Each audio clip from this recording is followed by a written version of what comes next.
evening, cult members, and welcome to Pop Culture Cult. I'm Sean. I'm Janice. And welcome to our a week late, $1 short, but I don't care, review of What If Episode 6, which is What If Killmonger rescued Tony Stark. Yep.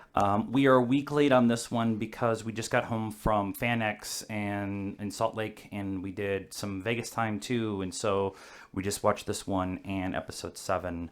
And Party Thor, and we'll get into that one in a minute. But for this one specifically, some of the merchants that we were talking to, some of the vendors that were talking to it at FanX brought this particular episode up and what it did. And now I understand what they were talking about. Right.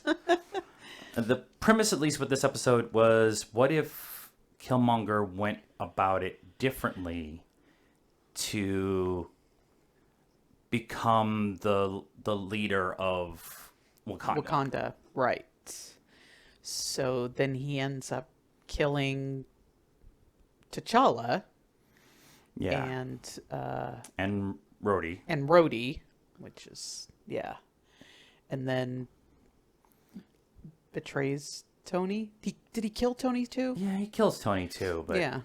But he instead of being this ruthless killer, which he is, instead of going about it kind of backdoor wise, he goes and saves Tony, and that makes Tony still the playboy who doesn't really learn his lesson and everything. Right. And Killmonger uses that to his advantage. Yeah.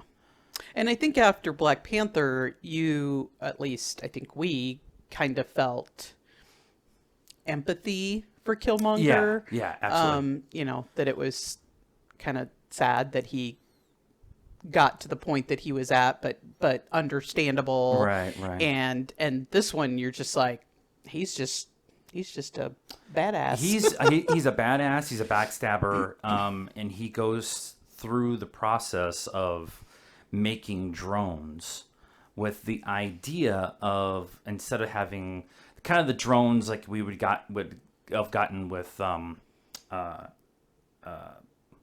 Mickey Rourke's character in Iron Man 2, Ivan Petrikov. No, Ivan. Yeah.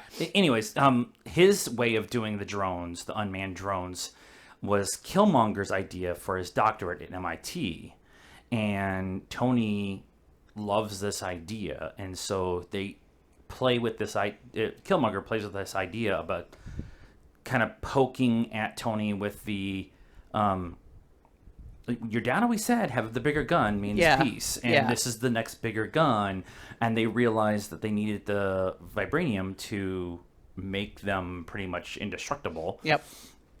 And so they build them, and then he kills off Tony, which I thought was just a really interesting thing. Meanwhile, Pepper and Shuri are always questioning Killmonger's motivations of why he's doing this, but he endears himself to T'Challa's dad's name is wow. I'm not kidding, we just got home. We've watched the episodes and that's been it. Rhodey, Jarvis, T'Chaka. And even with that endearing himself to them, there's still always that like underlying like, what is his motivations for all of this? Even though he's trying, he ends up becoming the Black Panther at the end, but he gets what he wants. He gets a war with the real world, with the rest of the world, specifically the United States and Wakanda, and that's what he wanted all along. Right.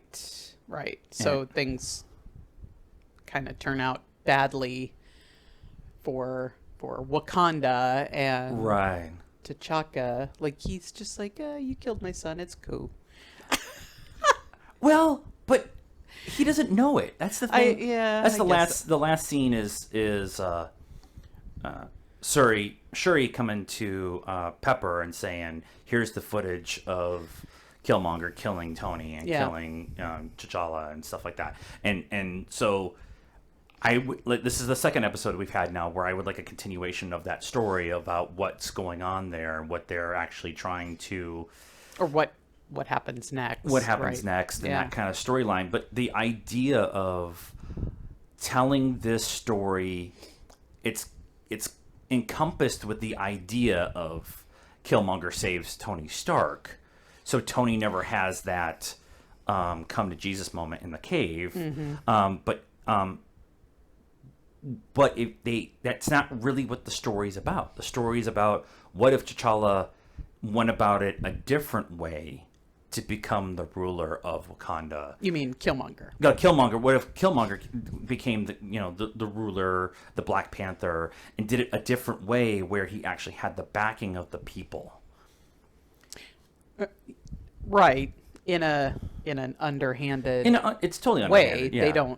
They don't know all the stuff behind it. But, right. Then so then what happens when they do find out, or when Shuri shows everybody or whatever? Yeah. And it kind of also hints at I like the comment of Tony was a genius, but he wasn't the only genius. Yeah. Kind of like just kind of playing into that whole thing that we had with Shuri's she's pretty badass herself. Yeah, I really do like this episode. Yeah. Just with the idea, because I love the concept of what Killmonger was trying to say and do. I just didn't like the way he, ultimately the way he did it. Right. Well, like I said in the beginning, it was, you at least in Black Panther, you had empathy for him. You understood kind of where he was coming from and how he got there. And this one, you're just like, he's an asshole. Yeah. He killed everybody. He is the Moriarty of this world. Yeah. Where he's just trying to backstab everybody. So that is our thoughts on what if Killmonger was saved Tony Stark, episode 6 of the What If series. Let us know what you thought of this episode and our short reaction to it and commentary. We're tired. And let us know what you thought of this episode in the comments down below. Please be nice. That is a requirement around here. Like this video, subscribe to the channel, hit the bell for notifications, follow us on all the social media stuff, Facebook, Instagram, Twitter, and TikTok. Links in the description down below. And until next time, cult members, good afternoon, good evening, and good night.